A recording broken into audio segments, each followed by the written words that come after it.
नमस्ते। मैं हूं डॉक्टर सैफी आरसी वाला, senior cardiac surgeon, Narayan hospital Jaipur. मेरा पिछला वीडियो आपने देखा होगा, I am sure about it, जिसमें मैंने फैट सॉल्युबल वाइटामिन्स के बारे में बताया।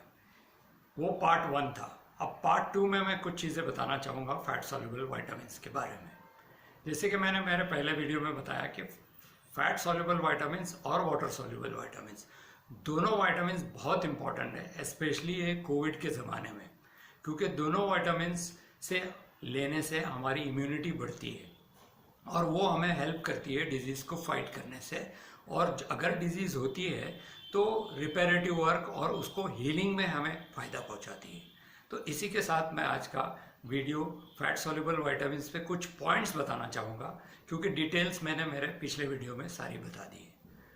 कुछ पॉइंट्स में मैं कवर करूँगा जिससे एक आपको अंदाज आएगा कि उसका इम्पोर्टेंस कितना है। पहला चलते हैं छोटे बच्चों में, जो न्यूबॉर्न बेबीज़ होती है, उनमें अगर माता का दूध नहीं दिया गया, उनको जो पहला दूध माता का आता है जिसे हम कोलेस्ट्रॉम कहते हैं, वो कोलेस्ट्रॉम बच्चों को ज़रूर देना चाहिए, क्योंकि उसमें बहुत सारे एंटीबॉडीज़ और वाइटामिन्स भी होते हैं। और ये छोटे बच्चे जो टोटली दूध पे डिपेंडेंट होते हैं, ये जो फैट सॉल्युबल वाइटामिन्स है ये इनको उनके दूध के ज़रिए से मिलता है। और अगर पहले 3 महीने में अच्छे से दूध बच्चा पीता है और उसका दूध जितने देर तक आप कंटिन्यू करेंगे उतनी देर तक उनको वाइटामिन सप्लाई अच्छे से मिलता है। किसी कारण से अगर इनको वाइटामिन्स का सप्लाई ठीक ना हो तो इनको आँखों के प्रॉब्लम्स ज़रूर आ सकते हैं। कॉर्नियल अल्सर, विजन का प्रॉब्लम्स, अंधेरे में ठीक से नहीं दिखाई देना, और ये काफ़ी गाँव के बच्चों में जहाँ माल न्यूट्रिशन काफ़ी कॉमन है उनमें ये दिखाई पड़ता है आज की तारीख में भी। तो उसलिए इसका ध्यान ज़रूर रखा जाए।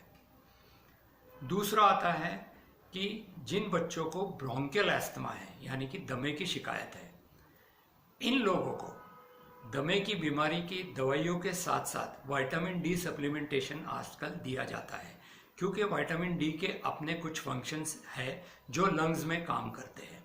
वो इम्यूनोमॉड्यूलेटर करके यूज़ होते हैं, यानी कि हमारी लंग्स की इम्यूनिटी बढ़ाते हैं। दूसरा, वो एंटीबैक्टीरियल और एंटीवायरल भी होते हैं, जिससे वो बैक्टीरियल और वायरल का लोड लंग्स में कम करते हैं। तीसरा, वो स्टीरॉयड जैसा फंक्शन भी करते हैं विटामिन डी। बहुत सारी स्टडीज़ हुई है और विटामिन डी सप्लीमेंटेशन एक इम्पॉर्टेंट एस्पेक्ट है जो बच्चों के ब्रोंकियल अस्थमा में अपनी ट्रीटमेंट के साथ साथ विटामिन डी सप्लीमेंटेशन भी दिया जाता है।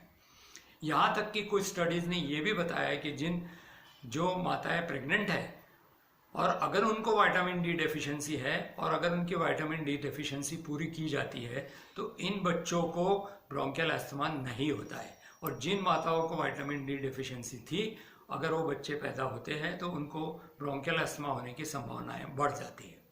तो ये 2 इम्पॉर्टेंट पॉइंट थे। अब तीसरा एक सिनेरियो लेते हैं जो कि काफ़ी कॉमन है, जो कई लोगों को अपने से जुड़ा हुआ लगेगा। एक व्यक्ति है, 40 साल का व्यक्ति है, स्मोकिंग करता है, अल्कोहल लेता है और साथ में उसका वजन है 85 किलो, और उसका बिजनेस है टूरिज्म का, मार्केटिंग में है, वो टूर करते रहता है जिससे उसका खाना पीना इरेगुलर हो। ऐसे व्यक्ति का टेस्ट किया जाता है क्योंकि उसे कुछ सिम्टम्स होते हैं, और टेस्ट में क्या पाया जाता है? पहला, उसका लिवर फंक्शन टेस्ट एबनॉर्मल है क्योंकि वो अल्कोहल लेता है और स्मोकिंग करता है।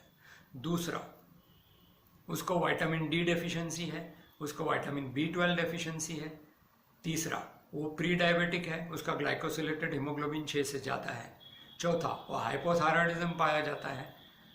तो उसको ऐसे मल्टीपल फैक्टर्स हैं। अगर ये इसी तरीके से रहा और उसकी लाइफस्टाइल वो चेंज नहीं करता है और विटामिन डेफिशिएंसी की सप्लाई ऐसी रहती है, तो अगले 4 साल में आप सोच सकते हो कि उसको कितनी सारी बीमारियां होंगी।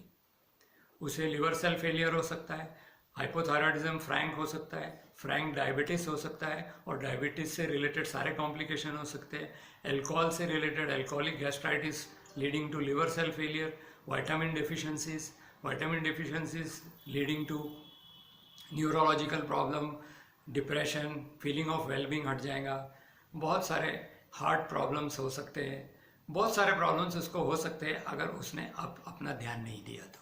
तो उसीलिए उसे वज़न कम करना है, 70 के नीचे वज़न लाना है। दूसरा स्मोकिंग और अल्कोहल बंद करना है। इरेगुलरिटी अपने लाइफस्टाइल को कोशिश करनी है, जितनी चेंज हो सके उतनी। विटामिन सारे लेवल्स चेक होते हैं आज की तारीख में लेबोरेटरी में, विटामिन डेफिशिएंसीज को दूर करना है। इसी के साथ ये मेरा एक मैं फॉलो ऑन वीडियो देता हूँ जिसमें मैंने सरलता से सारा लिखा हुआ है जो आप आसानी से पढ़ सकते हैं। धन्यवाद। जय हिंद।